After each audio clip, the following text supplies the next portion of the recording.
Can't go back. Can't go back. Whoops. There we go.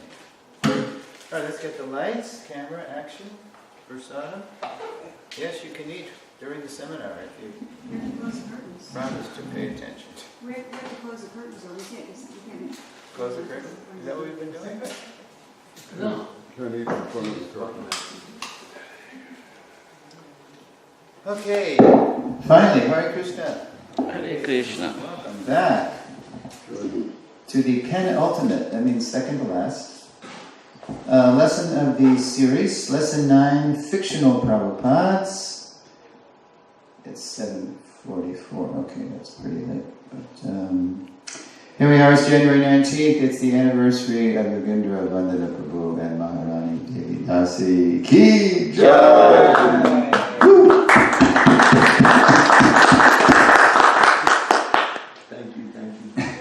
Speech. Studying our founder Acharya's teachings without studying his life and how he lived and applied those teachings is impersonal. And becoming attached to our founder Acharya's personality without studying and following his teachings is sentimental. Before we continue to explore how to deepen our love for Srila Prabhupada, let's identify and dispel some lingering, impersonal and sentimental misconceptions we may have about him, even unconsciously, right? So, here we go. This is Hari Prabhu's, just a couple of his line drawings. I thought those two lent themselves to fictional Prabhupads. One saying to the other, "Are you the real Srila Prabhupada?" And the other was saying, "I was wondering the same about you." There's Prabhupada looking rather askance, suspicious at this list.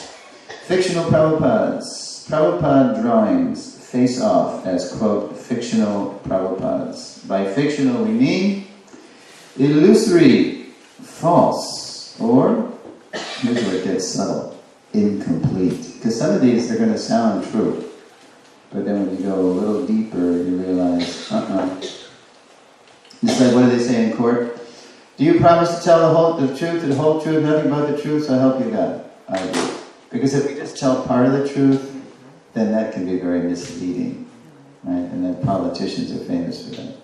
They say something that's true, but they don't say the rest of it, and therefore it's misleading. The current fellow in the White House is an expert at that. Okay.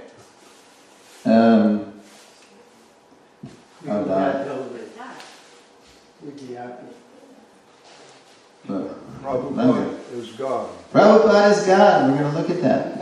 I was there. ISKCON is Prabhupada. Right, you read it correct. ISKCON is Prabhupada. That sounds good, but not equal in all respects. The GBC is Prabhupada. Is Prabhupada. Prabhupada is the guru only of his initiated disciples. Yes, we're going to look at that.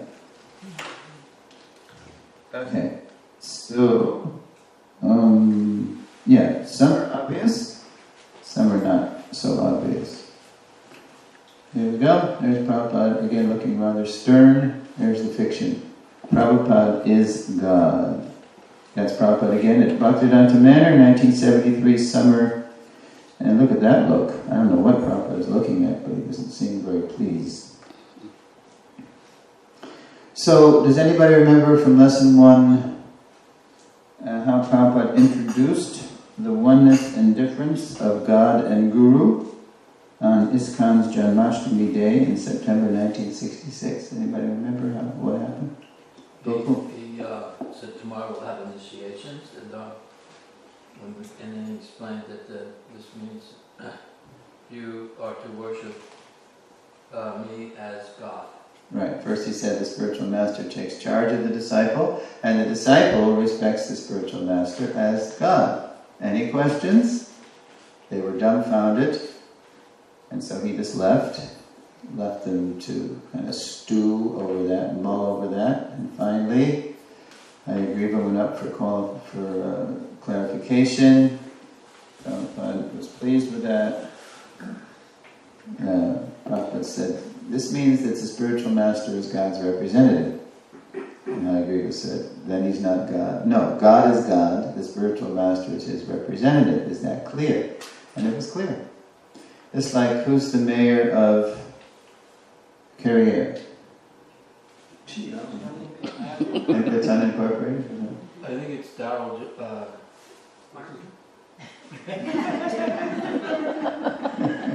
Anyway, if his representative walked in, we have to offer him the same respect due to the mayor of Carriere. Whatever. Okay, so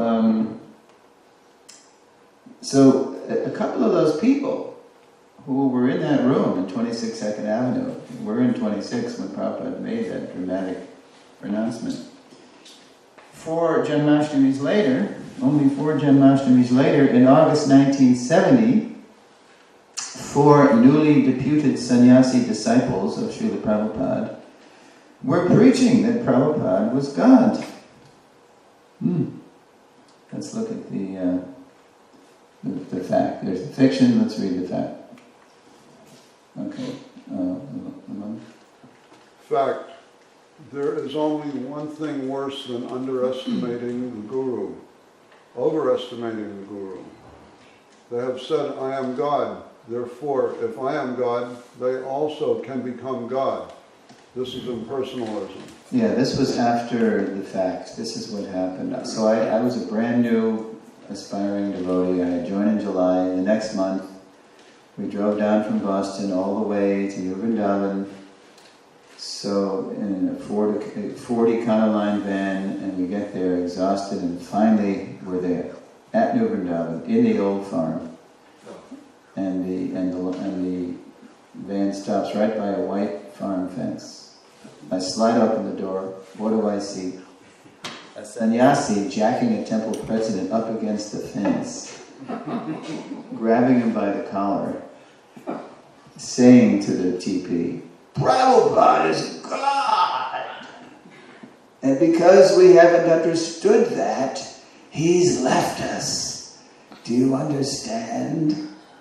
That was my introduction to ISKCON politics. And what happened over the next few days, still to this day, nothing matches that. confirmed. Can you imagine? Yeah. Confirmed or denied, it fell over.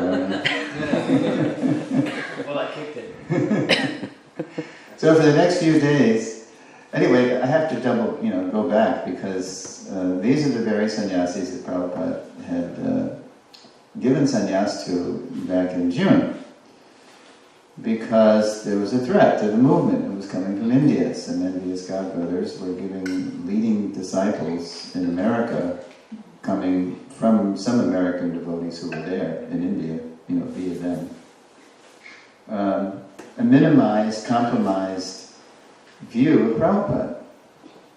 And it was being relayed to America, and so I never understood the full story until Yadabar had his Following Srila Prabhupada DVD series, and the first DVD, you hear the dramatis persona, you hear the characters involved in the whole thing. You hear Brahmananda, and you hear Bhagavan, that's another, he wasn't one of the 4, but it was Brahmananda, Vishnujan, Subal, and Gargamuni.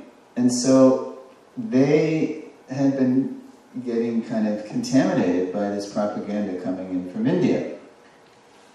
And so Brahmananda said, I was the worst. I was becoming very envious of Prabhupada because I was getting this weird view of Prabhupada. And so Prabhupada knew exactly what was going on. So Prabhupada's proactive way of dealing with them, because they had been contaminated, was he gave them sannyas. Can you imagine this? He gave them sannyas, kicked them out of the house, so to speak, and said, go travel and preach. And they were doing it. They were doing very well that summer. They came to Boston, where I was, in incredible harinams, sweeping all the demonstrations of the day up in our wake. And then they left, they moved on. There was no funny preaching. But what was happening in their minds and hearts that summer was, they began to realize, what do I say here? Mortified at how they had been misled to minimize Prabhupada's position, The sannyasis then overcompensated by saying Prabhupada was Krishna.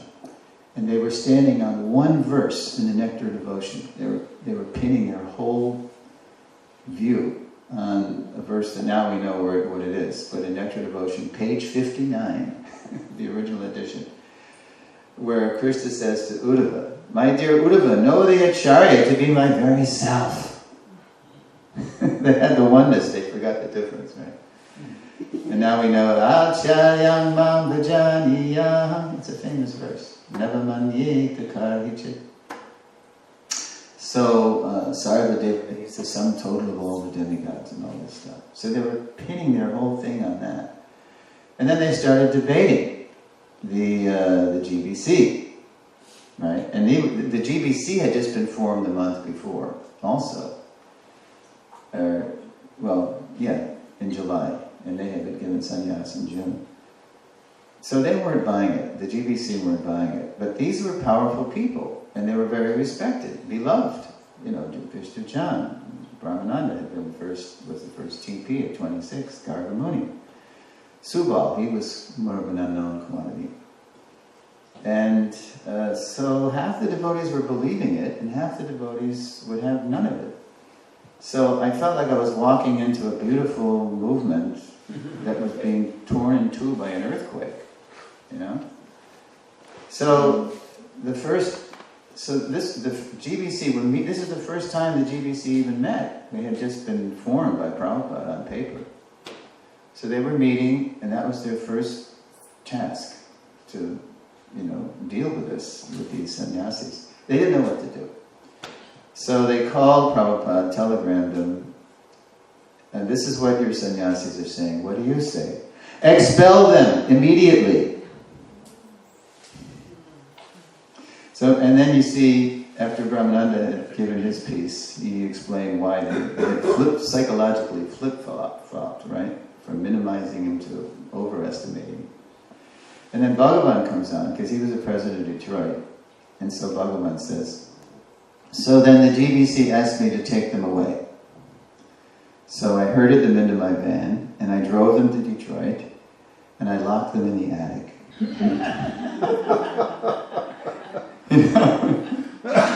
And they just followed. They knew they had been kicked out by Prabhupada, so they were totally bewildered. And the next day, Bhagavan let them out, with no food or anything, no money. So Brahmananda says, "We had a quarter, in his New York van. I had a quarter in my pocket, a quarter." And so they just walked and walked with their dandas. They just walked right out of the city. And it was that night or the next night, they took rest under a big pine tree, a lot of pine needles, nice soft bed. And they woke up the next morning as dawn was breaking, and they find they're right outside the gates, the international headquarters of the Ford Motor Company, which is a little prophetic since Ambarish joined, a few years later. And then, out of nowhere, a little boy comes up to them. I mean, really early. And he had in his arms a loaf of bread and a big jug of milk. It's like a Christmas story, right? So he said, "My mommy told me to give this to you." And he left. So they offered the milk and bread. It's totally, they were already dizzy and confused about their own position. And then this little boy comes out of nowhere and feeds them. And then they keep walking. And they walked all the way to, anybody know where they walked? Ann Arbor. Yes.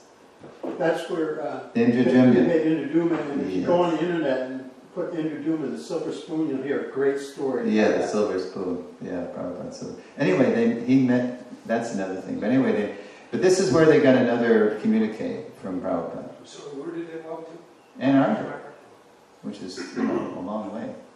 They just kept walking. And there was a little preaching center there. I think Bhadra Narayan might have been there.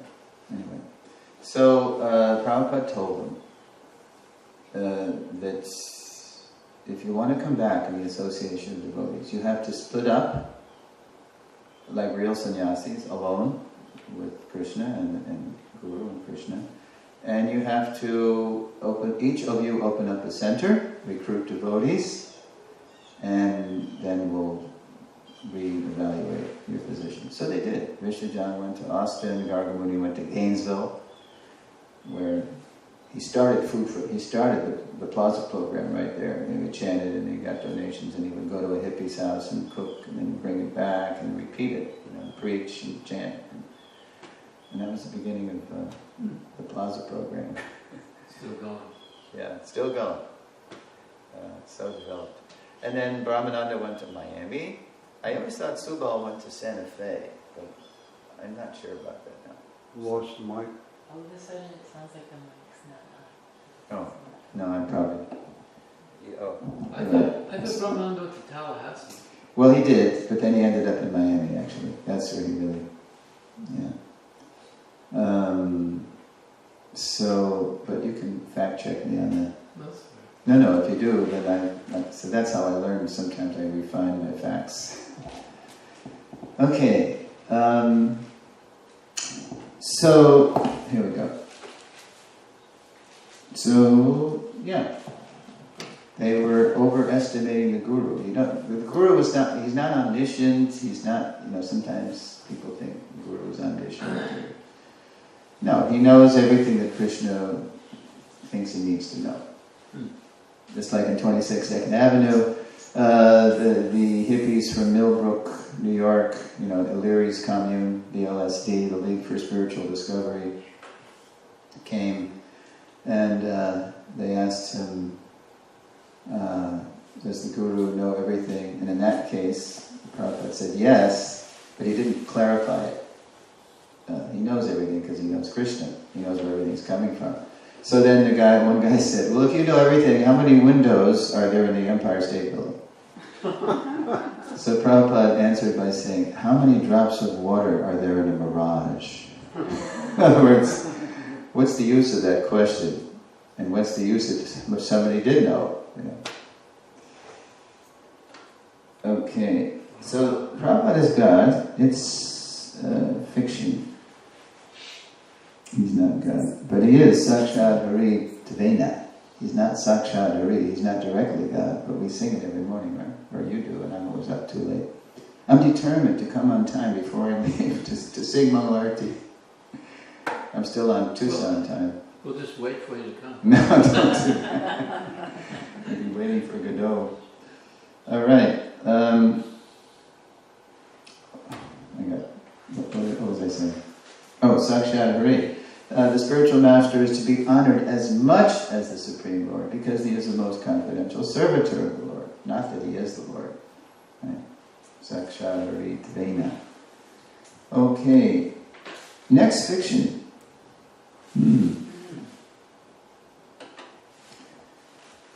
All right. Who wants to read? Leela Avatar.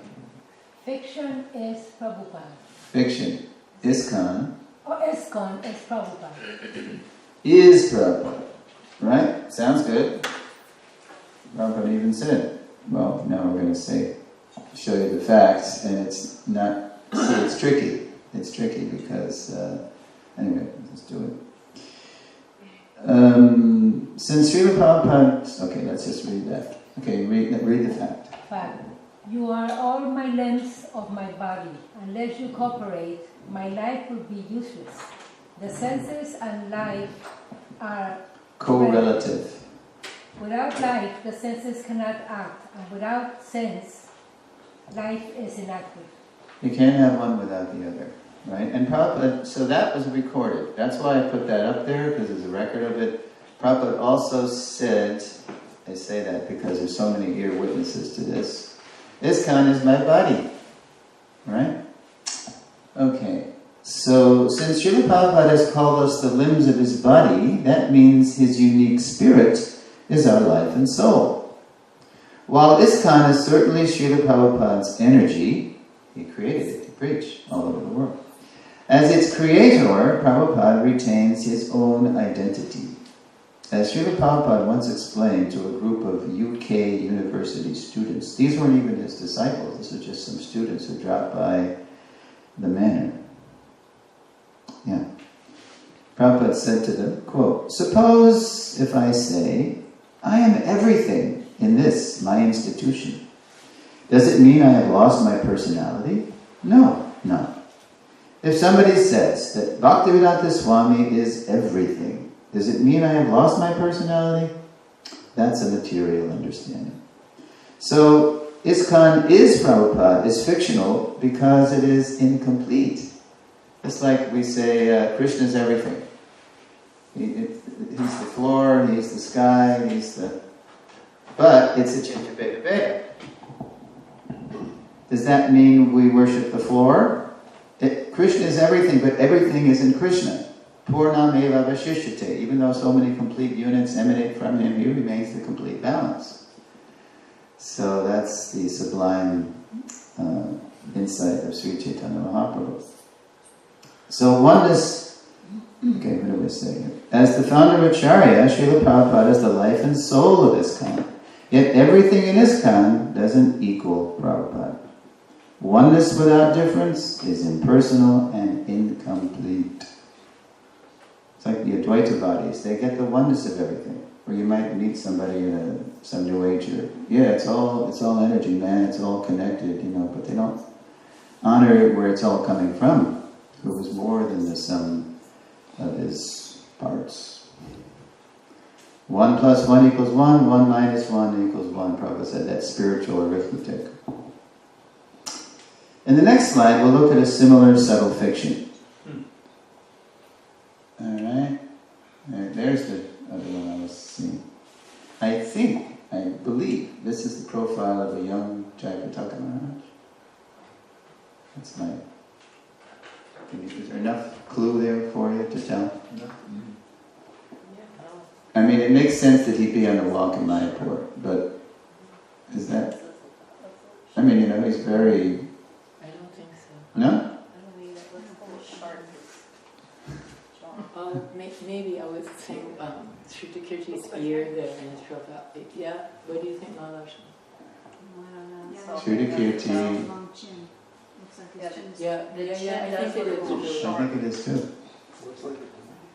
Who's this? This is a young... Kavichandra? Yes! That's Kavichandra, his Grihastha Rupa. I've never seen him in white. Well, he was married. Yeah. Vishnujan? He was even featured in the BTG as an ideal couple, wasn't he? I don't think so. Really? Maybe. I doubt it. They were hardly ever together. Him and, what was her name, Mahasini? Yeah, I think Mahasini was Yadabar. Dhananjay. Murti, that's Murti. Rupanuga. Yeah. I'm not sure. Who's this? Sajvaru. Yeah, that's what it is. Okay. Alright. I had to ask you because you're all seniors. You know these things. Okay, so let's get this fiction on here. Who wants to read? Okay. Moksha Lakshmi, right? Or Mahalakshmi. Mahalakshmi. I don't want to call her. Don't put Radha on the end of that. Moksha Lakshmi Radha? No, Mahalakshmi Radha. Mahalakshmi Radha. Okay. That's fiction. The GBC is Prabhupada. It is Prabhupada. Srila Prabhupada walking with ISKCON leaders in Mayapur. There's some GBCs right there. And the fact... Go ahead. Fact, the Governing Body Commission, GBC, will be the ultimate managing authority for the entire International Society for Krishna Consciousness. That's the first sentence of Prabhupada's will.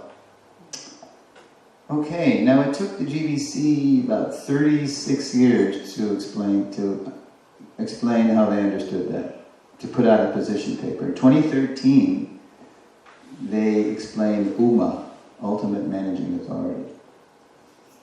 In an official GBC position paper defining, quote, Ultimate Managing Authority, the GBC identified its oneness with and difference from Srila Prabhupada.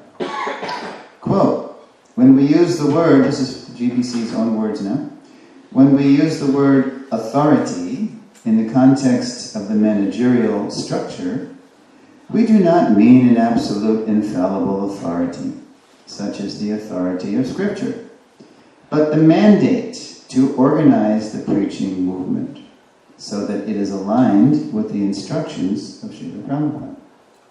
Okay, that's very clear. That's good. And this is the position paper? This is an official,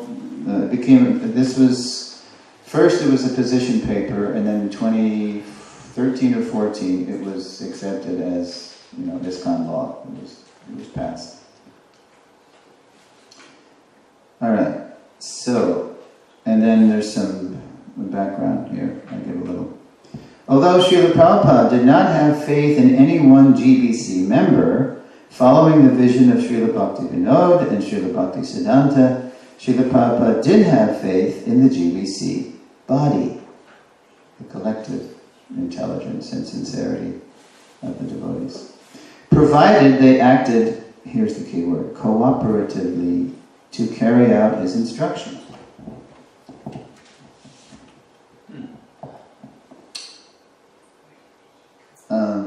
Okay, Tamal Krishna Maharaj, oops, what's going on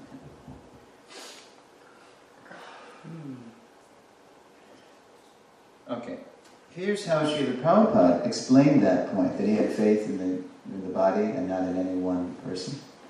As Srila Prabhupada put it to Tamal Krishna Maharaj, as recorded in TKG's diary, quote, in the middle of the night, Srila Prabhupada called for me. He could not sleep. Thinking of the will had kept him up. So the will's already been, ratified and notarized or whatever they did, something legal. But still, he's worried. And Prabhupada's concerned that it's going to go on. He doesn't want it to be a personality cult that's going to go away after he leaves. He could not sleep. Thinking of the will had kept him up. Prabhupada says to Tamal in the middle of the night, amongst the GBC, have you selected one after me who will succeed? Prabhupada's testing TKG. I replied that we felt that we should manage together as a group, that none of us was more qualified than the others. Prabhupada says, now this is really surprising what Prabhupada says.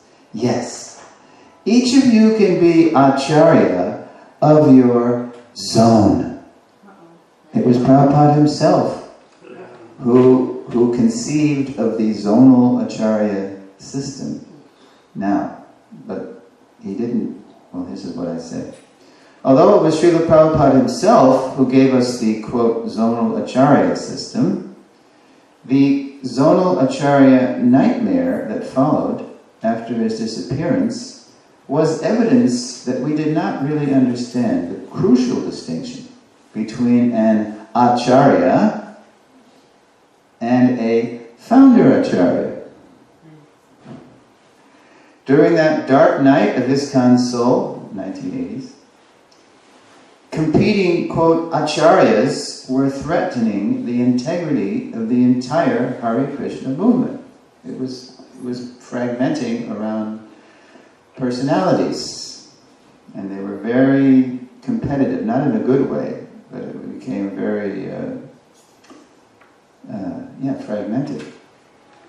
Because it was just about that Diksha Guru, who were imitating. Okay, there's somebody coming in the door. Maybe it's the ghost former zonal Acharya. No. During that dark night of ISKCON's soul, competing Acharyas were threatening the integrity of the entire Hare Krishna movement. During the 1980s, especially in the early 80s, there were in effect as many Hare Krishna movements as there were zones. It was wrong. Only when all individual GBC, quote, Acharyas, again heeded Srila Prabhupada's mandate to work cooperatively with his GBC body. Because there had been some, I won't name names, but there was an idea coming from Prabhupada's godbrothers that you can have an Acharya board. Because they wondered, understandably, the new, the people who first were carrying on initiations, how do we relate to the GBC? And so there was a suggestion that you can have your own board. And it became an elitist group. So everybody's accountable in ISKCON, but there was this wrong understanding that somehow the zonal acharyas were above the GBC. It was wrong. It was totally wrong. And Prabhupada had warned us as early as 67. If they say one word different, remember? Only he could lead. If they say one word different, should we, because Mukunda had said, should we consult your godbrothers if you pass away? And Prabhupada was mortified because he knew that only he could lead them. He was being uniquely empowered because of his unique surrender, and that his godbrothers, they didn't cooperate with him. They didn't heed the call when he wrote them from New York. So Prabhupada, he wanted us to be respectful to them, but he didn't want us to take their shiksha as far as how to do the Hare Krishna movement. But they were at a loss, so they decided to do that, and they got the wrong advice. And, it was a combination of ignorance, neglecting that instruction, and personal ambition was mixed in there too. It was all mixed up together, right? During that, yes. Only when all individual GBC, quote, acharyas, again heeded Prabhupada's mandate to work cooperatively with his GBC body, did ISKCON start the long recovery process that continues to this day. Believe me, well, you probably know. But there's still, misunderstandings of the relationship of gurus to Prabhupada and the GBC. And it continues to this day. So, the GBC is Prabhupada, is fictional, because again, it is incomplete. Although ISKCON's ultimate managing authority is the GBC doesn't replace ISKCON's founder Acharya, whose everlasting Vani remains the supreme authority for all ISKCON members. Oneness plus difference equals truth. So, everybody's accountable. Everybody has to try their best to follow Prabhupada's, to know Prabhupada's Vani, and then to apply it in their lives. And we're all accountable to that supreme Vani. And so that's why Prabhupada had faith in the collective intelligence and sincerity of the devotees, and especially his GBC, because we're all kind of check and balance on one another. Okay. So the next fiction is left over from the zonal Acharya nightmare.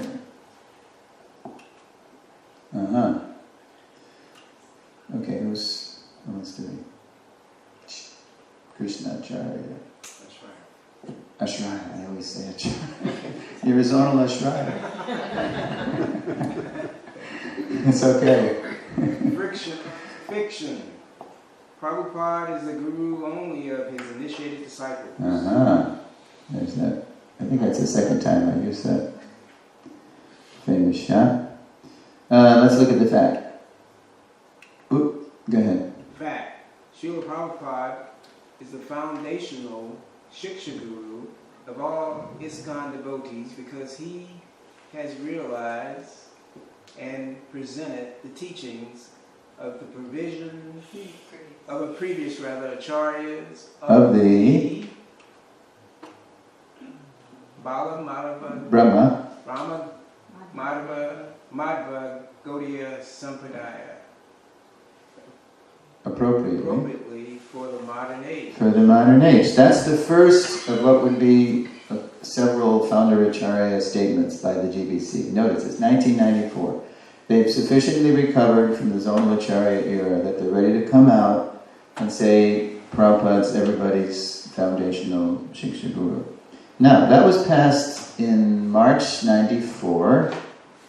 5 months later, 5 months after the GBC passed this resolution, on Srila Prabhupada's Vyasa Puja morning in Mayapur, the very place where the resolution was passed, a senior devotee gently confronted a local brahmachari for not observing the Vyasa Puja fast. There was a local brahmachari in a corner of the courtyard. You know, the courtyard on the west side, not the Panchatattva entrance, you know, but where the Maha counter is, you know, everybody knows. And so a godbrother of mine was chanting in the courtyard there, and then he noticed, sort of tucked in the corner, one of the corners of the courtyard, a local brahmachari chomping down on a big piece of pizza. So, as tactfully as he could, my godbrother went over to him and said, "Oh, Prabhu, maybe you don't know, today's Prabhupada's Vyasa Puja morning, we're all fasting." Here's what the brahmachari replied. "You say that because Srila Prabhupada is your guru. He's not my guru." I mean, it was passed right there. Obviously, no one had informed the brahmachari about the founder Acharya resolution passed just a few months earlier, right in the Lotus building, right above where he was eating there, in Mayapur, where he was serving. So it's a little better now. They do publish the resolutions, and people are encouraged to read the resolutions, and they're posted, you know, on the GBC website. But back in those days, I mean, who even knew about the resolutions, or who cared? You know, because things were so topsy-turvy. Now, since 1994, the GBC has passed several Founder Acharya resolutions. Here's one from 2013. This is the most recent. Quote, Srila Prabhupada, as the Founder Acharya of the International Society for Krishna Consciousness, is the preeminent Shiksha Guru for all members of ISKCON. All members of ISKCON, for all generations, are encouraged to seek shelter of Srila Prabhupada. All members of ISKCON are entitled and encouraged to have a personal relationship with Srila Prabhupada through his books, teachings, service, and his ISKCON society. So that's the most recent one, and then I say, we don't need more legislation about our Founder Acharya's position. We need more education, as the following sentimental fictions about Srila Prabhupada will now remind us. So that's by no means an exhaustive list. You know, Prabhupada is God, the GBC is Prabhupada, ISKCON is Prabhupada, Prabhupada is only the guru of his initiated disciples. I mean, I'm sure there's more, but those are the ones that came to mind as being especially egregious and notorious. So, and it's all from an impersonal understanding of Prabhupada. Too distant, much too distant. Let's go to the sentimental fictions. There's Prabhupada looking rather bemused at the sentimental fictions we're going to see listed here. Alright, who would like to read the sentimental list? What were the other fictions called? I call them impersonal fictions, because they were incomplete, or just wrong. In other words, being too distant from Prabhupada. And we're going to see that here too. So, Nanda Sutta, Prabhu, can you read that? Illusory Prabhupada. Yes. And that's going to come from Borijan Prabhu, a story from Borijan from My Glorious Master. Another sentimental fiction. Figurehead Prabhupada. Yeah, you're going to see that too. Gone forever Prabhupada. Gone forever. He walked among us and now he's gone. No, he lives forever. And Diksha Guru forever Prabhupada. that's the flip side. He's the perpetual initiating spiritual man. He's the only one. Okay. So let's look at Illusory Prabhupada. In My Glorious Master, Borijan Prabhu describes how, isolated in Hong Kong in the early 1970s, he and his wife gradually started neglecting Srila Prabhupada's instructions, while imagining they were still following Srila Prabhupada. When Srila Prabhupada visited them in person, they received a mercifully rude awakening. Okay, before I flash it, because what I flash is kind of the punchline. Yeah, Borijan and Jagatarini were pioneers in Hong Kong. And they didn't have any association here. They were relatively new devotees. Borijan had joined in 68 and Jagatarini in 70. And it was just, 72, I think they first went to Hong Kong. Yeah. So to support themselves, they got jobs. And they got an apartment. And they were trying to reach the students in Hong Kong. And they started to come. Because they were chanting in public, people would gather around. And they spoke English in Hong Kong. So that was good. But they were coming at night, the students. So they were having all-night programs. And at first, when Borijan and Jagatarini went there, they'd had a morning program. They had little deity worship and little Bhagavatam, japa. But as time went on, it got more and more, diminished, where they were going to bed really late, getting up really late, going to work, and then chanting after work kind of on the beach. It wasn't really Prabhupada's program. And Borijan had written Prabhupada, can I grow a little hair for the students? I won't appear so stark for them, I'll be a little more, acceptable to them. And Prabhupada said, okay, so just keep it neat, be a gentleman, neat. And then they kind of on their own, they just forgot the morning program. And they weren't doing well, but they thought they were. They thought they were doing okay because some students were coming, and they were making a little progress. But their whole foundation was getting weaker and weaker and weaker. So then they got a telegram from Satsvarup Maharaj, who was Prabhupada's personal servant in 74. And Satsvarup Maharaj said, get ready, Prabhupada and I are coming in 2 weeks. So it wasn't quite 2 weeks, it was about a month. And they didn't have much money, so they hired somebody, they paid somebody money to rent a Rolls Royce. They picked up Prabhupada in a Rolls Royce at the airport. And they hired somebody to make a beautiful, opulent rose garland. Like you have so many here, it's amazing. But they had to hire somebody to do that. Then they went to the airport. And they were so excited. But they were also a little anxious too. They didn't know with Prabhupada, what he would think of their preaching. So they picked him up at the airport. The Rolls was a little late, but they finally came. And as soon as they saw Prabhupada, they were like, shocked. Because they had been imagining that Prabhupada was approving of how they were living and what was happening. But just before Prabhupada even spoke, they saw Prabhupada's strict side, that there's no compromise with the principles, no compromise with anything, So let's see, I'm just trying to remember the first line of this. Yeah, okay. So they got in the car with Srila Prabhupada, and then they were, Srila Prabhupada, it's so nice to see you, it's been so long, you look so wonderful, and all this. And what did Prabhupada say? He just looked him in the eyes and said, what is your morning program?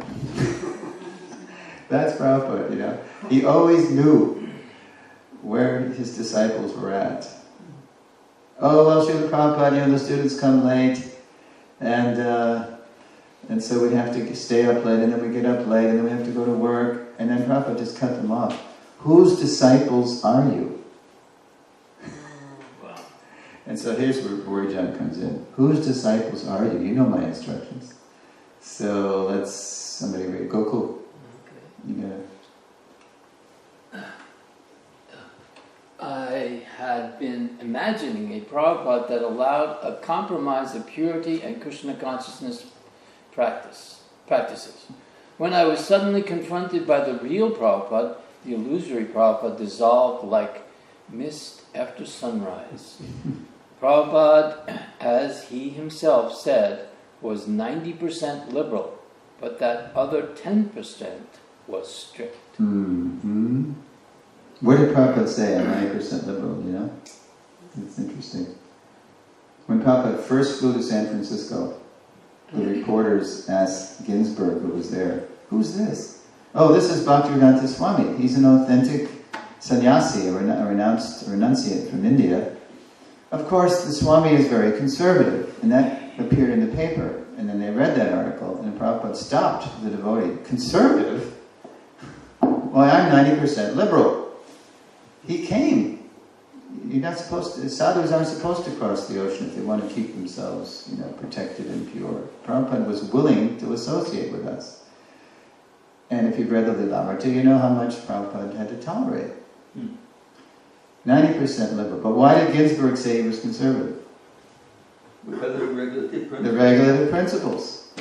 And 16, he was transplanting a whole authentic Gaudiya Vaishnava culture in the land of do your own thing, and if it feels good, do it, and all this. So how can we avoid having an illusory Prabhupada? Because that's what happens over time, right? Time tends to wear things down. So how do we avoid that? Raise your hand. Pretty easy. Yeah, you're always, to follow, you have to hear. We have to always keep our ear to the ground, so to speak, of Prabhupada's instructions, like the birds, listening for the worms. And we always have to be hearing, or else we just dry up and blow away. How can we avoid having an illusory Prabhupada? By regularly hearing and studying Prabhupada's words, and by serving with devotees who are serious and sincere about strictly following Prabhupada's life, teachings, mood, and mission. Okay, so that's an illusory Prabhupada. We just imagine, that Prabhupada's pleased. We don't, because we stop hearing, and we just start imagining things in our head. All right, The Queen. In 2012, the Queen celebrated her Diamond Jubilee. And now she's the oldest reigning queen. She's past Victoria. Everybody loves the Queen. She was touring around in 2012. She even went to the Krishna Avanti school in Harrow. And she got the mercy of Sri Prabhupada. She was garlanded. She saw a play. She was seen to be chanting Hare Krishna. And wherever she went, she was adored. God save the Queen! But does the Queen have any authority over anybody? No. It's the PM, right? Well, right now, the PM doesn't have much authority. Yeah. So we don't want Prabhupada to become like a figurehead. What's a figurehead? Let's see here. Figurehead. This is Merriam-Webster. Quote, a person who is head of a group, company, nation, etc., in title, but actually has no real authority or responsibility. Example, most modern kings and queens are figureheads. So we don't want, as time marches on, we don't want Prabhupada to recede into the mists of time, as though he was just, somebody from the past. For example, every day at Guru Puja, we just sang it, I noted when I was doing Guru Puja, what time it was when this line was sung. Chakudan dilo de dranme Prabhu se. I'm trying to imitate Bengali. What does that mean? Chakudan. I mean, most of us, we don't know what that means in Bengali. But what is Chakudan? He opens my... Open the darkened eyes. And fills my heart with trances. And then how about Janme Prabhu se? Birth after birth. He's my Lord, he's my Prabhu, birth after birth. Number one, when we say that, when we sing that, do we know what we're saying? And number two, even if we know what we're saying, do we believe it? So, let's look at a comment by Satsvarupa Maharaj in a book called, I think it's in Vaishnava Behavior. Oh, I didn't put it. Okay, this is Satsvarupa Maharaj. You want to read? The Guru, especially the Jagat Guru, is not like a family priest for performing ritual ceremonies, nor is he a figurehead appointed by the institution without real presence in the hearts and minds of his followers. Rather, he is the core of his followers' very being. He is my Lord, birth after birth. Mm-hmm. Yeah. When Srila Prabhupada introduced daily Guru Puja to himself in his temples after the deity greeting, he was making a strong founder Acharya statement. You won't find this in Shastra, that you worship the Guru in front of the deities. This is like totally, well, someone could say it's wrong. It's against Shastra. But Prabhupada knew, according to the time and the place, that he needed to do that. When Srila Prabhupada introduced daily Guru Puja to himself in his temples after the deity greeting, he was making a strong founder Acharya statement, whose deepening significance will help us find the unity we need to take Krishna consciousness to every town and village. I remember when that came in, that was in 74, after the first really big Mayapur festival. And then Amarendra Prabhu, who was our temple president in Gainesville, he came back, and that's one of the things he came back with, the new song. So we thought, cool, a new song. Sri Guru Char.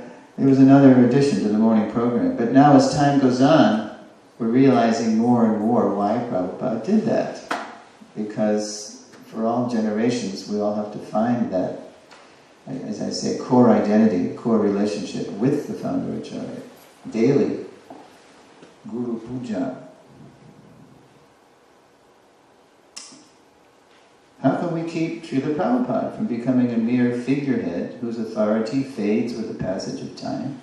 Again, by regularly studying Srila Prabhupada's words and by serving with devotees who are serious and sincere about following his life teachings, mood, and mission. Failure to do this leads to the next sentimental fiction. Prabhupada is having a good laugh over the next one. Maybe he is in Germany, actually. I was told that this is Bhakti Bhushan Maharaj, as a brahmacharya, who was preached mainly in South America. Many people don't know him because he's way down under. So, Gone Forever Prabhupada, that's the fiction. And then, let's see. Yeah, who would like to read the back? How about Madhava Priya? There are two ways of association, by Vani and by Vapu. Vani means words, and Vapu means physical presence. Physical presence is sometimes appreciable and sometimes not, but Vani continues to exist eternally. Therefore, we must take advantage of the Vani, not the physical presence. Now that is rather radical. I mean, if that's the only Vani Vapu quote you ever read, you might get a misunderstanding.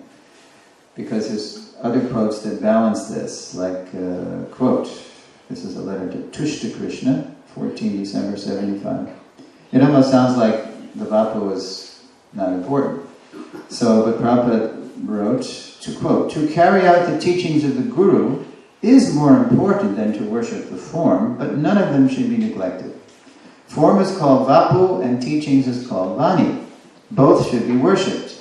Vani is more important than Vapu. So it's like if your Guru Maharaj walked in here, and then if you thought Vapu wasn't important, then if you're really a fanatic, you might say, Haribol, Haribol Maharaj, prasadam's in the microwave, help yourself. I mean, that would be, crazy. But we always have to study Prabhupada's Vani in a well-balanced way amongst people who don't get fanatic understandings. I mean, we're all coming into balance, we're all getting purified. So both are important. He's not, the spiritual master, how did Prabhupada dedicate his Bhagavatam? To my eternal spiritual master, Om Vishnupad, etc., on the 26th anniversary of his disappearance. He disappeared at the end of 36. It was 62 when he published that first volume. So he dedicated it to Srila Bhaktisiddhanta Saraswati. And then he said, he lives forever by his divine instructions, and the follower lives with him. Now, when you get initiated, say your spiritual master is there physically, that's a divine rite of passage. And the spiritual master's body is considered divine because it's used in Krishna's service, like the iron rod in the fire. It looks like iron, but it acts like fire. And then, what else? So, the initiation. So the Diksha is divine, the form is divine, it's used in Krishna's service. But he really lives forever by his divine instructions. When Prabhupada was in the manor for the last time with Tamal Krishna Maharaj and Upendra and Aviram, Prabhupada was so weak he couldn't even speak. So no one knew what to do. So Tamal just stepped to the microphone and he started giving a summary of Prabhupada's preaching lila. It was like a life achievement highlights. And then at one point, Tamal Krishna Maharaj said that Prabhupada he was only with his spiritual master maybe 5 or 6 times. And immediately Prabhupada interrupted, even though he was weak, he interrupted. He said, actually, there was never a moment when I didn't feel my spiritual master right by my side. That's Vani. That's the instructions. But that's real, that's palpable.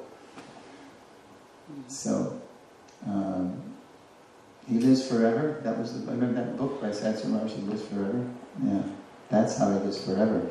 And you feel that, even if he's not here, when we are following Prabhupada's instructions, Guru Maharaj's instructions, because you're living it, you're living the teachings, and the power to live the teachings is coming from the spiritual master.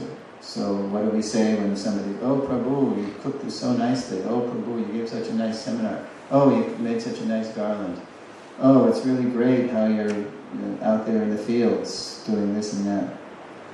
So we don't deny, we don't trash the compliment, and we don't accept it on our own behalf. What do we say? Prabhupada's mercy. Prabhupada's mercy. We pass it on. They call it the hot potato in India. If somebody throws you a hot potato, you can't hold it, and you can't deny that somebody's giving you a potato, but you pass it on right up to parampara. Yeah. So that's the way it works. Okay. So gone forever, Prabhupada. Although the spiritual master's form and function are spiritual, it is his instructions that sustain us over time. As Srila Prabhupada noted on the dedication page of his Srimad Bhagavatam, he lives forever by his divine instructions, and the follower lives with him. I'm tempted to tell a story when I...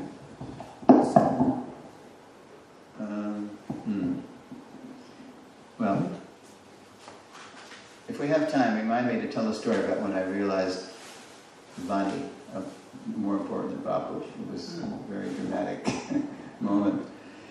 Okay, but I'm just going to press on here because we're almost at the end. Although the founder Acharya provides the core identity for all generations of his followers, some still insist on appointing Srila Prabhupada as everyone's perpetual Diksha Guru, which is another sentimental fiction. I take great pains to avoid the R word, because it's a perfectly good word, which has been ruined by politics. Like liberal. Like liberal. Yeah. Right. Okay, Diksha Guru forever Prabhupada. That's the fiction, that Prabhupada is everybody's perpetual Diksha Guru. And let's read the fact. There's many, I pile on the facts here. Who would like to? How about Katya? Diksha Guru forever Prabhupada. Fact. Keep training out very rigidly, and then you are bona fide guru, and you can accept disciples on the same principle. But as a matter of etiquette, it is the custom that during the lifetime of your spiritual master, you bring the prospective disciples to him, and in his absence or disappearance, you can accept disciples without any limitation. And there's more to that letter. That is the law of disciplic succession. I want to see my disciples become bona fide spiritual master and spread Krishna consciousness very widely. It will make me and Krishna very happy. This is the law of disciplic succession. Prabhupada was forever adjusting details, but he never contravened laws, because he knew the difference between principles and details, applications of the principles. Okay, that's clear. And then there's a lot more. I'll just read a few. That was 75 letter, and now Prabhupada, but way back in 69, he says something about the year 1975. Quote, I want that all my spiritual sons and daughters will inherit this title of Bhaktivedanta, so that the family transcendental diploma will continue through the generations. Because the Gita had just come out, even though it was in a heavily abridged form, and immediately Prabhupada starts talking about we're going to have degrees. Bhakti Shastri, this is where it comes from, Bhakti Vaibhav, Bhakti Vedanta, and Bhakti Sarvabhauma. And it roughly corresponds to associate's degree, bachelor's, master's, and PhD. I mean, only one book, well, 2 books have come out, TLC. And Prabhupada's already, his vision was always soaring off way down there, way down to the end of the road. So then he says, okay, those possessing the title of Bhaktivedanta, which comes after you've thoroughly studied the Bhagavatam, 12 cantos, will be allowed to initiate disciples. Maybe by 1975. He didn't say he'd be gone either. Because when the Guru orders, you can initiate in his presence, if the Guru orders. Maybe by 1975, all of my disciples will be allowed to initiate and increase the numbers of the generations. That is my program. So in that mood, when Kalakanta Prabhu, for example, when he initiates people at the Krishna house, he makes it clear Prabhupada's position as everyone's foundational guru, founder Acharya. And then I'm your spiritual master, your Diksha Guru. And now I want to see you be so serious and sincere that in 10 years' time, you can initiate. He's really in this expansive Prabhupada mode. I don't know if he does that at every initiation, but he does that. He's told me. Okay, here's another one. So that was January 3rd, 1969, when people barely knew up from down. Quote, so you, every one of you, can become guru. You may say that I'm not interested in becoming guru. But Chaitanya Mahaprabhu says that if you are not interested, that's not very good. You should be interested. You must be guru. That is success of your life. That's Tehran, 1975. Here's one from 1976 in Hyderabad. Quote, it is not that you have become a student and you will remain student. No, one day you shall also become guru and make more students, more. That is Chaitanya Mahaprabhu's mission. Not that perpetually, and then Prabhupada balances himself and says, yes, one should remain perpetually a student, but he has to act as guru. That is the mission of Chaitanya Mahaprabhu. And now, I bash Diksha Guru forever. But I don't just bash it, but I tell why it happened, which is more satisfying.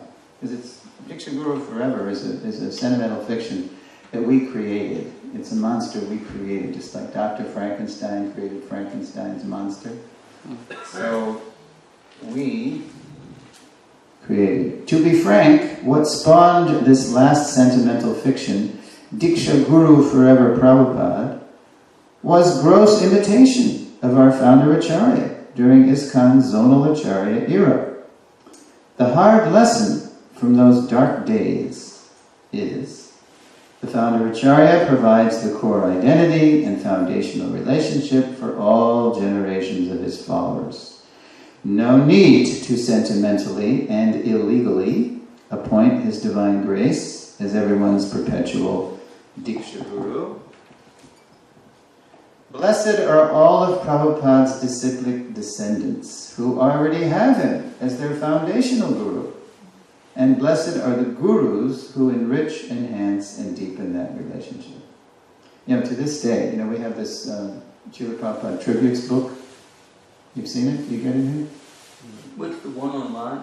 It's online, but if you write an offering for it and submit it, it comes out of England. They'll send you a copy. You can get a hard copy, too, every year. So, why did I bring this up? Oh yeah, so there are still some people in the book who it's like debatable if they're actually initiated by Prabhupada. But they make a big point of it because it was already approved by Prabhupada and the fire ceremony hasn't happened yet. And it's a tempest in a teacup, as the saying goes. Because, look, if you have Prabhupada as your foundational guru, the founder of Acharya, who cares? Not who cares, because it does matter who you connect with. It should be real, Diksha disciple. But they make a big thing that I'm Prabhupada's disciple. I'm not so-and-so's disciple. But, we need all the help we can get. We need founder Acharya, who's the pivotal person. We need Diksha Guru, we need Shiksha Gurus. Like people ask me, or like I say, besides saying that my core identity is not that I'm Prabhupada's Diksha disciple, that's not my core identity. Okay? It's important, but what makes me a Prabhupada Nuga is that I'm trying to follow his instructions. So then I say, so who's, in a very human sense, in a very manifest sense, who has been my closest relationship all these years? Well, in my life, it happens to be Sasarup Maharaj. Because I joined in his temple. He's the one that kept me there when I wanted to leave. And we've kept in touch over the years. I lived at Gitanagari for 13 years. That was his base for many years.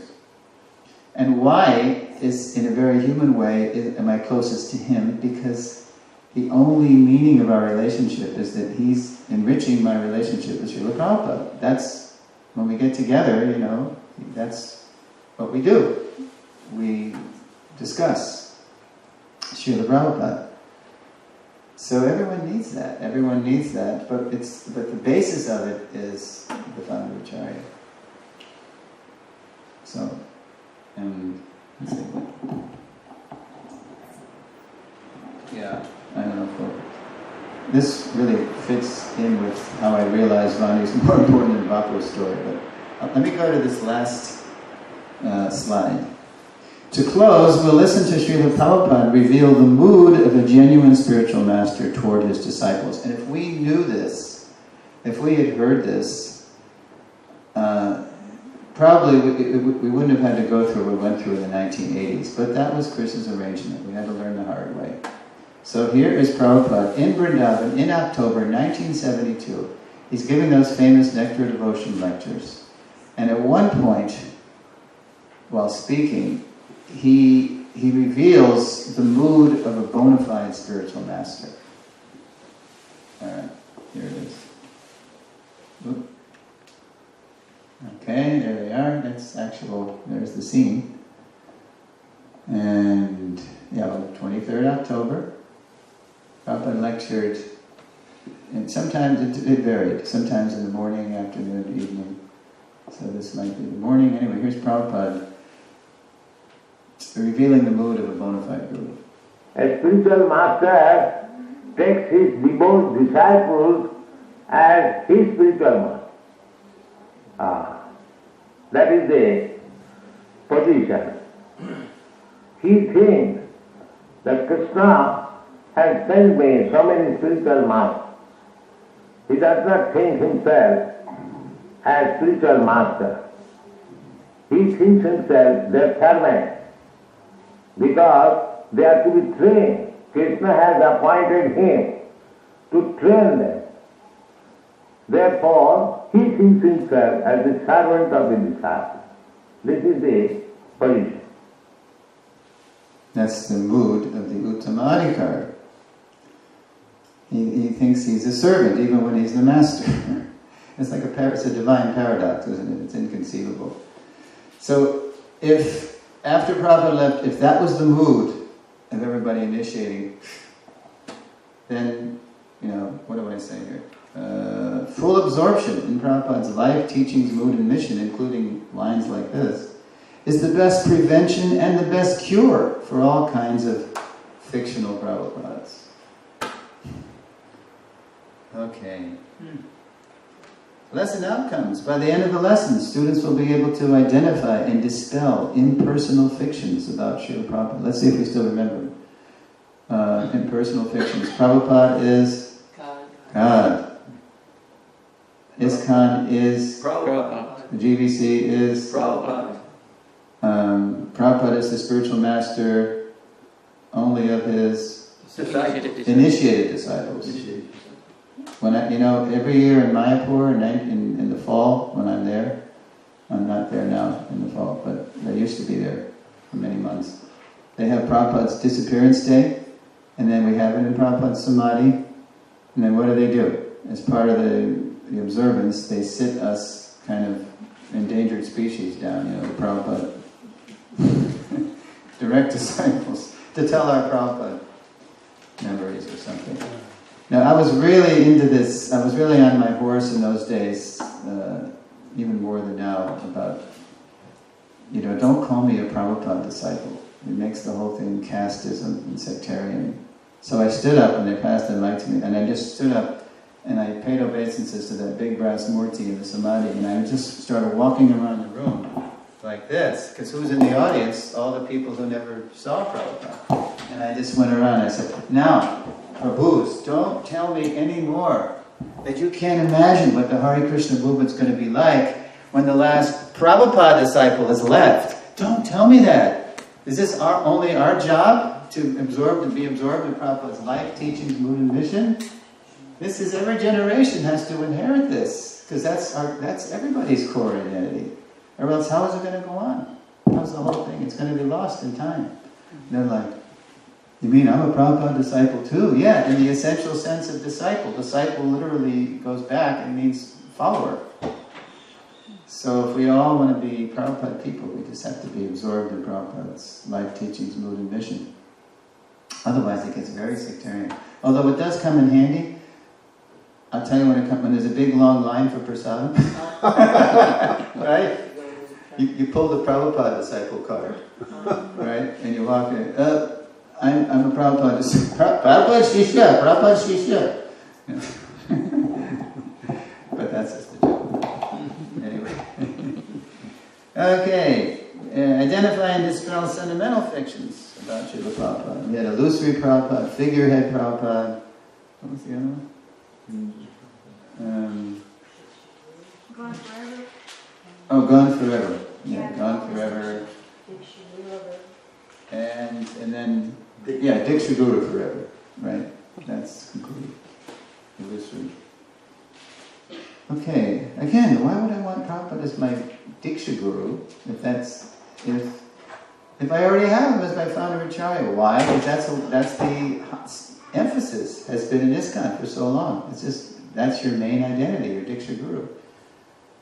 He's very important. He's your parent. But he's not the founder Acharya. Okay.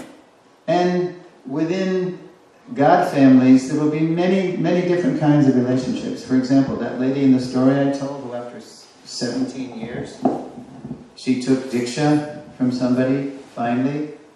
Now she's going to have a very different relationship with her Guru Maharaj than somebody, say, whom the Diksha Guru introduced the person to Prabhupada. Became the Varma Pradarshika and then the Shiksha and the Diksha. It's not, stereotyped. Everybody has a different relationship with their Guru Maharaj because it's all about Krishna. He's bringing us home in different ways. He knows our history. He knows what we need, how it needs to happen. So, okay.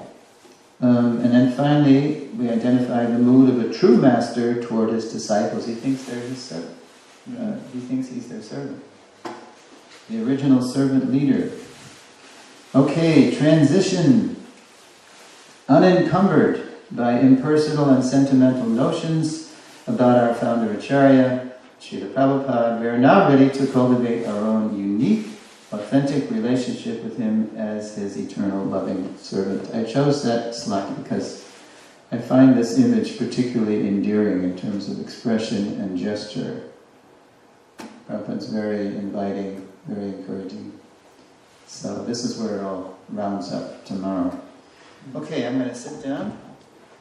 When are you going to tell your story? Oh, that's the first one. Well, let's see if we have questions. I can tell that Monday, maybe. Okay. Yeah, it's pretty, it's what I needed. Again, Krishna arranged it. Is it such a long story? No.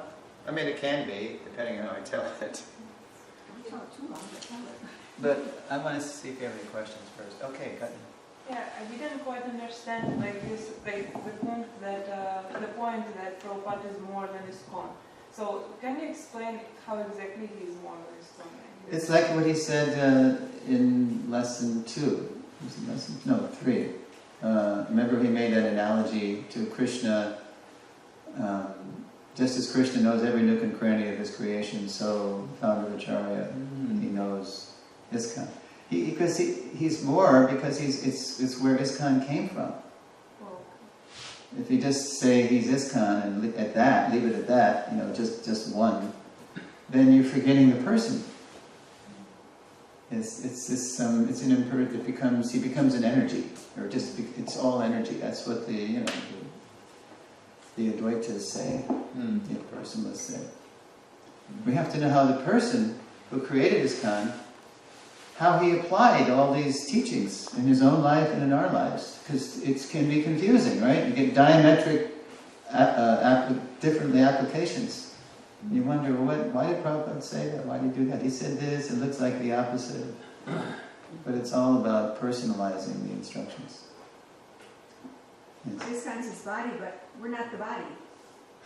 So that's why ISKCON is not Prabhupada. Right. Prabhupada is not the body. He said the BBT is by heart, which was very encouraging when I worked with the BBT. But there's a person. Yeah, he's a person. Yeah.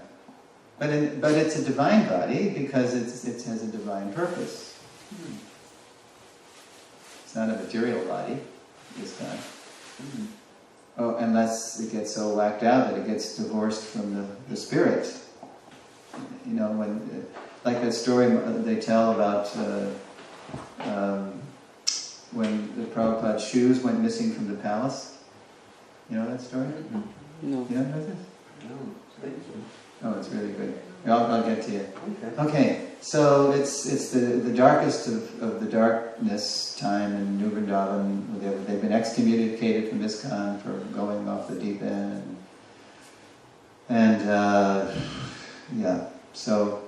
But the tours are still going. The bus tours to the palace, that's still going on. So one fine day, a bus load of seniors, with mostly senior citizens that come to see the palace. They come, and of course they're thrilled with the tour, and then at the end, there's one little old lady lingering in the palace. Because she's fascinated. She's totally fascinated by Prabhupada's murti. And then his shoes are there. One of the pair of shoes he wore, slide-on shoes, his orange shoes. So she's in there, and she's just really appreciating everything. And she doesn't know that New Vrindavan's been excommunicated from ISKCON, and her leader's been excommunicated. So all of a sudden, while she's there, she hears a voice. And the voice says, "Take my shoes." And she's looking around. She thought maybe this is part of the tour or something. What's going on here? Yeah. And then she hears it again. "Take my shoes."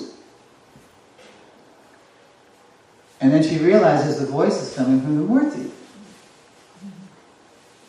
So she's a really nice Christian lady, and she wouldn't steal anything, but she thinks this is maybe her prize or something. They've already been in the gift shop, the palace gift shop. And then maybe this is a bonus. So she has a big shopping bag from the gift shop, and she takes the shoes, she puts it in the bag, and then she's the last, so she hurries, we're leaving, so she gets on the bus back to, I think it was Ohio. So, so the next day, the devotees see the Prabhupada's shoes are gone. And they can't imagine any of these senior citizens taking, because they're very nice people, and they're older. And so they just chalk it up to that's what happened, So I don't know if they're gonna. There was no shoes there. And then New Vrindavan goes through its what do you say? The climax of the darkness, and then there's a denouement, and things are revealed, and then gradually over the years it starts coming back. Because there were two camps, the monks and the devotees. There were some who wanted to follow the leader into the Christian monk thing, and then others said, no, this is not what Prabhupada gave us. So that's resolved. And then time goes on, the 90s go on, and then I think it was 97, officially the New Vrindavan was admitted back into, legally admitted back into ISKCON. And what year was it that the shoes were taken? It must have been around 89, 90. It was right at during the real crazy stuff. And so it's admitted back. Malati tells the story really well. So anyway, so then the lady, she's forgotten. I think she put the shoes in her attic, in a shoe box or something. And then she has another dream. Take back my shoes. Shy. Prabhupada's pleased. He wants to come back, to New Vrindavan. Take back. He wants to walk back. Take back my shoe. So the lady has this dream, and she's totally mortified. Oh my God! I forgot about those shoes, and I wonder what they thought. Now maybe they think I'm a thief. But she wanted to. It was so vivid. This dream was so vivid that she wanted to. She didn't just UPS them back to Moundsville or New Vrindavan. She wanted to personally take them back and tell what happened. So she did. She went to New Vrindavan and she told the story, and everybody's wow. And it was a really good validation for the devotees who had stayed and didn't just leave out from disgust or whatever. They thought, okay, now Prabhupada's really, really, really back in the palace. So Prabhupada, Krishna, they can work through anybody. I forget even why I told this story now. Vani. Oh, Vani. Yeah. So that was how Prabhupada was still. A lot of devotees have Rasagya. The late great Rasagya had this story too, but I don't want to get Prabhupada. Yeah, even after he left our vision, he came to her. So anyway, all right. So you want to hear my story? Yeah. Okay. Is that when you had your hand up? No, I got up for something else, but I'm willing to hear the story. All right. I'll tell you the short version. The short version is, it's 1975. I'm serving in Gainesville, Florida, and I'm really having a hard time because I've been in the movement for 5 years, and I know by now. I know what my calling is in the movement, and this is sort of fits in with what finding our mission in his mission. Because I've been studying Prabhupada's books, I've been serving as best I can, and at that time I was a book distributor, as many of us were, because that was Prabhupada's emphasis. But I knew my calling was really working on the books. Oh, this is good because New Talavana fits into the story too. Okay, so Prabhupada's, Amarendra tells us that Prabhupada's scheduled to come to our part of the world. He's going to, from Caracas in 75, right? February, he's going to come to Miami, and then he's going to go up to Atlanta. So Amarendra gave us a choice. Okay, the show must go on. We can't have everybody, taking off Sankirtan too much. So you have a choice. You can either see Prabhupada in Miami or Atlanta, because Gainesville's in between them. So I was hurting. I just was just like... So I said, I'll go to Miami. I want to see Prabhupada ASAP. Right? So we went down to Miami, and it was great. You can hear the Gita classes, and they're still recordings. Prabhupada lectured under a banyan tree in New Naimisharanya Forest, in Coconut Grove, on the 13th chapter of the Gita. Texts 1, 2, and 3. On 2 successive evenings. It was beautiful. Well, another reason that probably shouldn't have been sold. Huh? A reason that probably shouldn't have been sold. Oh, that's one of those, yeah. Shouldn't have been. There's many. So, and there was Prabhupada sitting under the banyan tree on a raised seat, and there's spotlights on him. And we were all sitting in the yard, and we felt like the sages of Naimisharanya, forgetting that we were the Malechas of America a short time ago. So many things happened. Anyway, so one day, Amarendra, he knew I was disturbed. So he said, "Hey, Suresvara, would you like to go on a morning walk with Srila Prabhupada?" I'd never been on a walk. Just seen him in, mass public situations. Even when he initiated me to Detroit, there's so many people converged from Ontario, the Midwest, and us from Vrindavan. I'd only seen Prabhupada where there's hundreds of people. So I said, yeah, because I knew that was meant, maybe a dozen people, 20 people. So there we were one morning. I have a photo of this too, so many years later. It's a misty, cool morning. It's February. It's one of those cool days. It's like we're about to get hit, right? With some cold weather. So we go to Miami Beach, and where we are walking, the sand is so steep that it's sloping practically right down to the water. There isn't much room to walk. So we're walking single file, and like little geese behind the mother goose, little ducklings. And so it was a lot of BI people that were there. There was a lot of scientists were there. So they were shooting scientific questions to Prabhupada. And to answer, Prabhupada would stop, and then he'd turn around to face us, because we were all sort of single file. And at one point in the kind of jockeying for position, you know how it was on morning walks, kind of a roller derby of bodies. And Prabhupada's walking really fast. So at one point in the walk, I stopped right in back of Prabhupada. I was right. And so as we stopped, I didn't hear the question, I didn't hear his answer. I was just thinking, wow, I'm right in back of Srila Prabhupada. Jagat Guru. It's like a groupie, like a guru groupie, spiritual master of the universe. I was looking at the back of Prabhupada's head, how his shikha had traveled with male pattern baldness, down to the back of his head, and 3 silver hairs. I was counting the hairs. So what happened? It wasn't a voice in the sky. It wasn't a thunderbolt, but I got a very clear heart transmission. Te me Brahma Vida. After all, Prabhupada told me my name is the name of Brahma, right? Suresvara means controller of the demigods. You are Suresvara. Suresvara, the controller.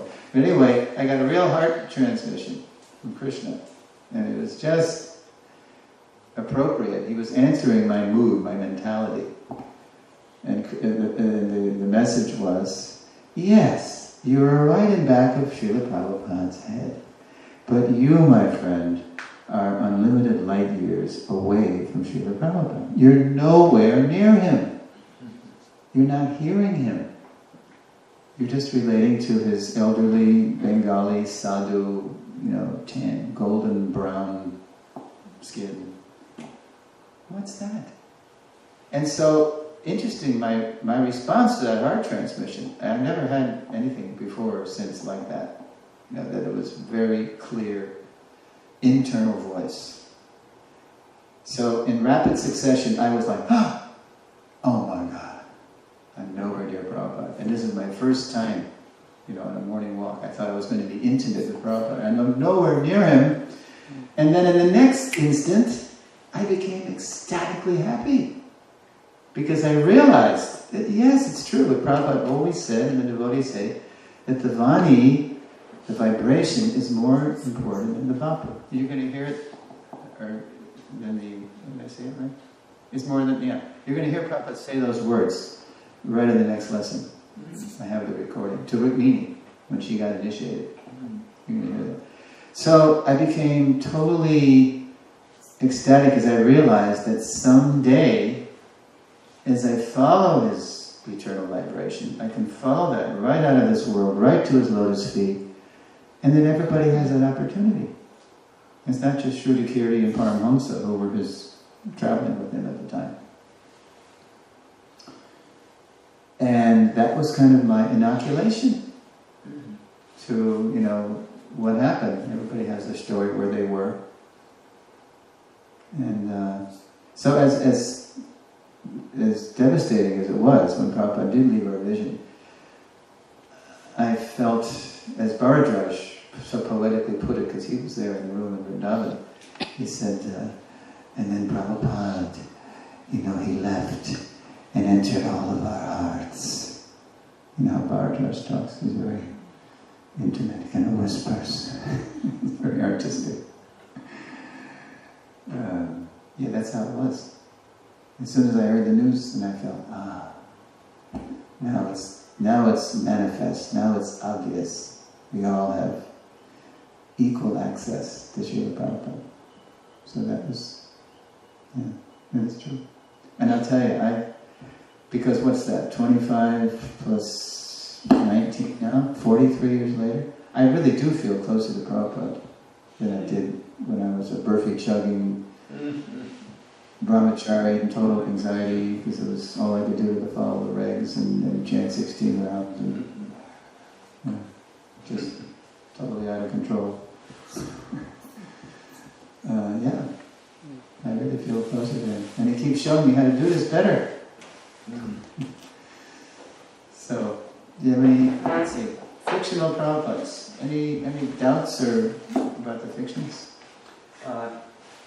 On the slide where Jayadvaita Maharaj gives that quote, he from the letter of Tusta Krishna, not Jayadvaita giving a quote, but the letter to Tusta Krishna where Prabhupada uses the phrase, the law of disciplic succession.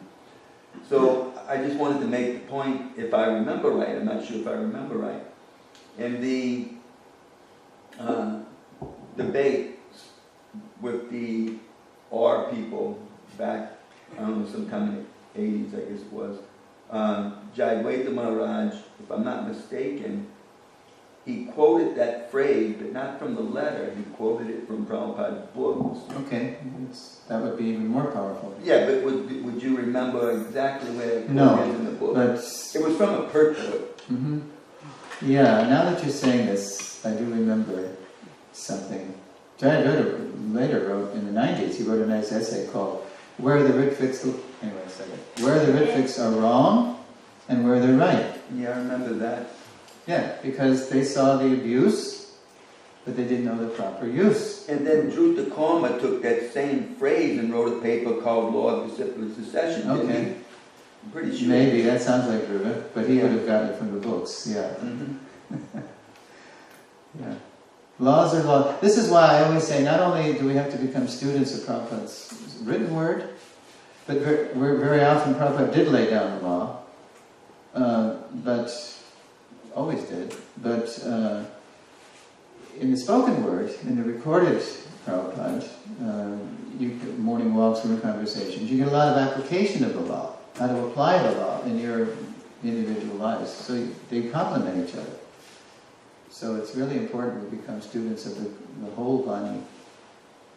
Because you can, again, if you just read the books, you can become a bookworm and not know how those books are applied in Prabhupada's own life and in our lives. And that's impersonal. Yeah. Anybody? I mean, there's also applications in the books to Prabhupada also. For example, in Indian Bhagavatams. Just as we're writing this commentary, this purport, China has attacked India, or India has attacked China, wherever. And India and China have, for centuries have always been friends, but now artificially, through some political manipulation, now they've become enemies. I forget what the point was that he was illustrating, but Prabhupada also weaved current events into his purports. He would study the commentaries of the previous Acharyas, and then from his own unprecedented realizations from spreading Krishna consciousness all over the world, which no one had ever done, he sometimes did that in his purports. ISKCON current events, or world current events, or like the only person in ISKCON ever to appear in a Bhaktivedanta purport is Govinda Dasi, because she took the seeds that Prabhupada gave her and sowed the first Tulsi patch. And Prabhupada praises her for doing that.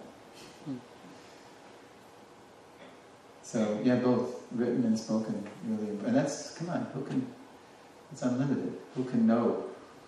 It's a life's work, right? It says in purport to one of those chatur slokis, they're always, the devotees of the Lord are always overwhelmed with researching the absolute truth. In one of those chapter slokis it says, we have to know the truth, I forget the verse now, but up to this. So it's so unlimited. Yes?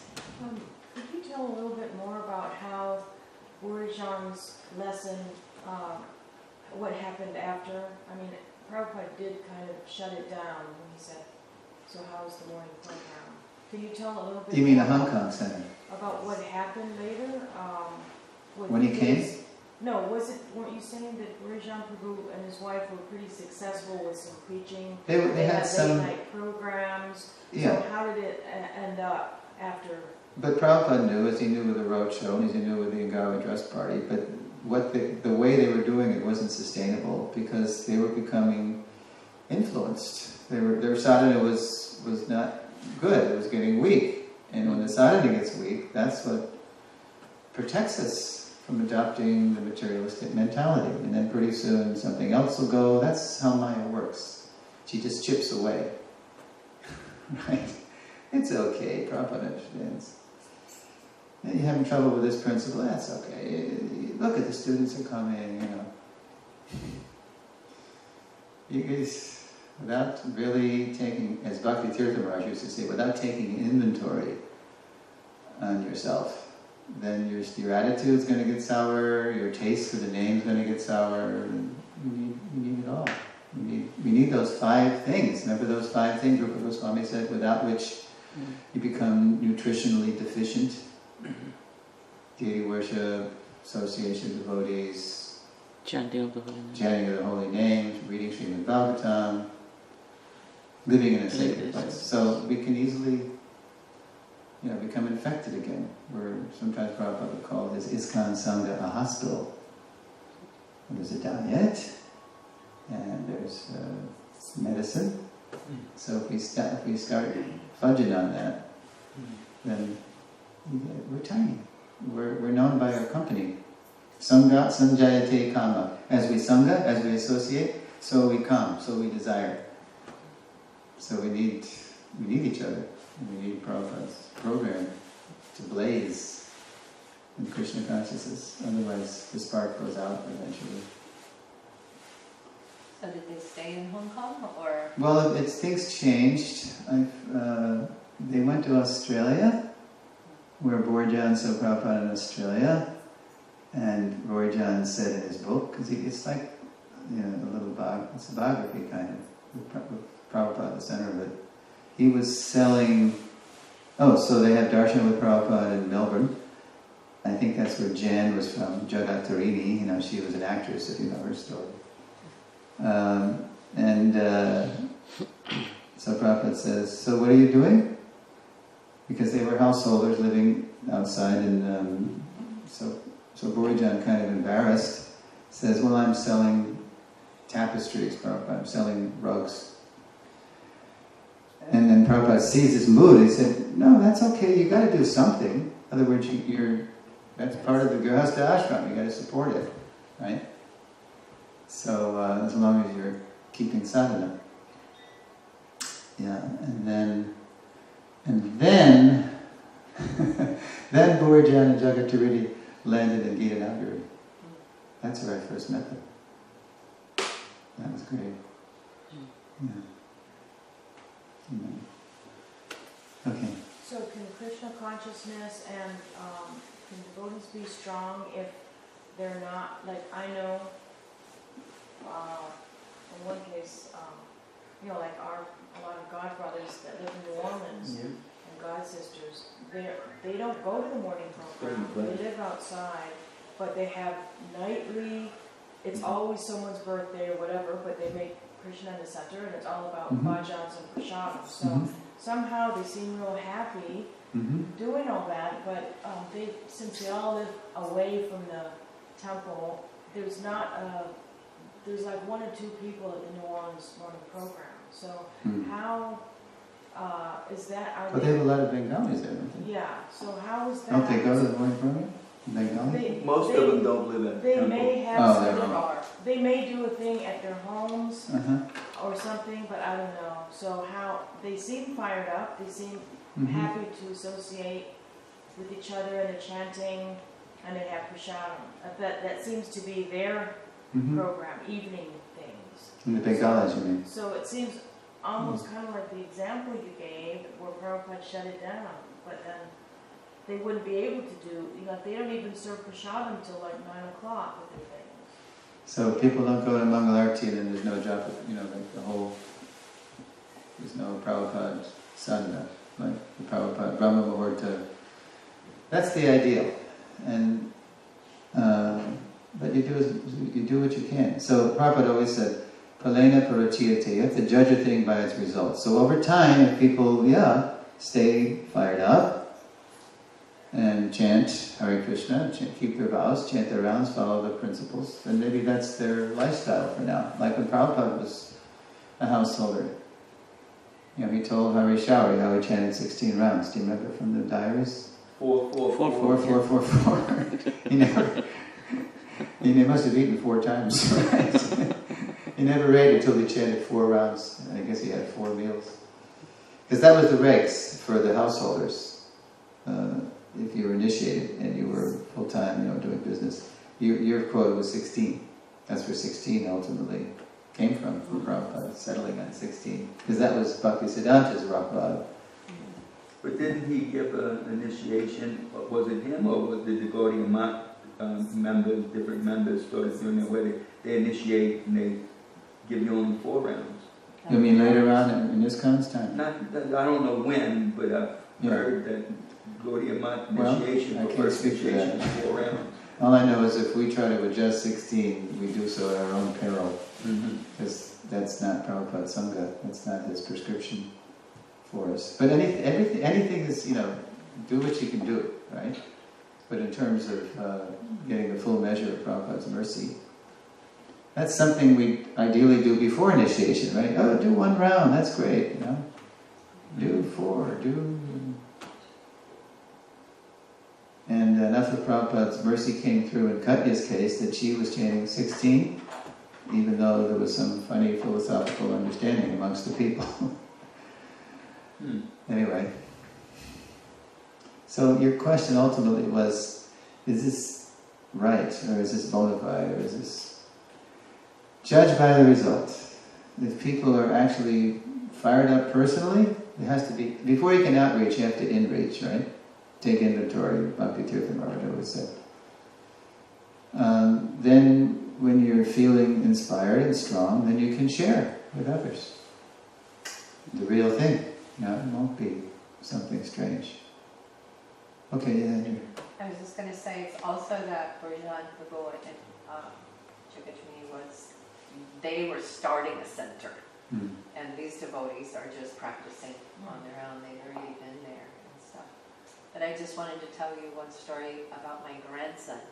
When he's 20 now, but when he was just about 3, he had wandered off from his mom, and he was up here at the Prabhupada Samadhi site, and we had a picture of Srila Prabhupada in there in his shoes there. And he was up there by himself, and my daughter was looking for him everywhere, so she finally sees him up there, she runs. And he's a mixed child, so for him to be white was unusual, you know, and she looked at him and she's like, "Are you okay? What's wrong? What happened?" And he just looked over at Srila Prabhupada and he says, "You see that man over there in the picture? He told me to be a good boy for you." And, you know, from that moment on, I mean, he's still, he wasn't really raised so closely in Krishna consciousness, but out of all, you know, he likes to chant, he learned how to play the mridanga, he reads Prabhupada's books, he listens to lectures.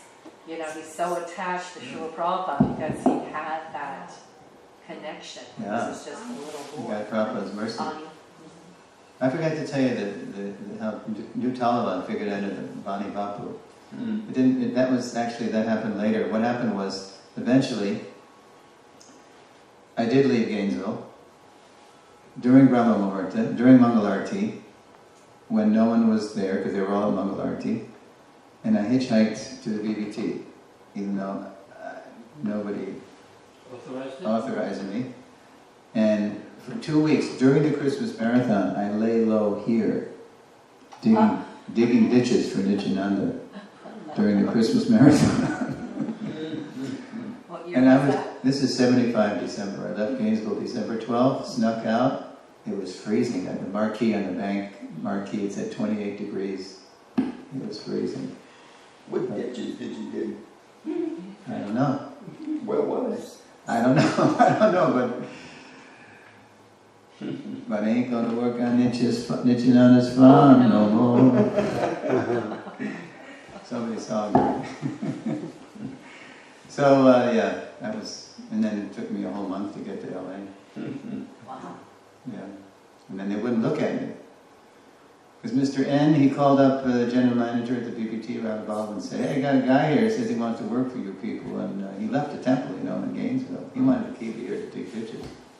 But I ain't going to work on this farm.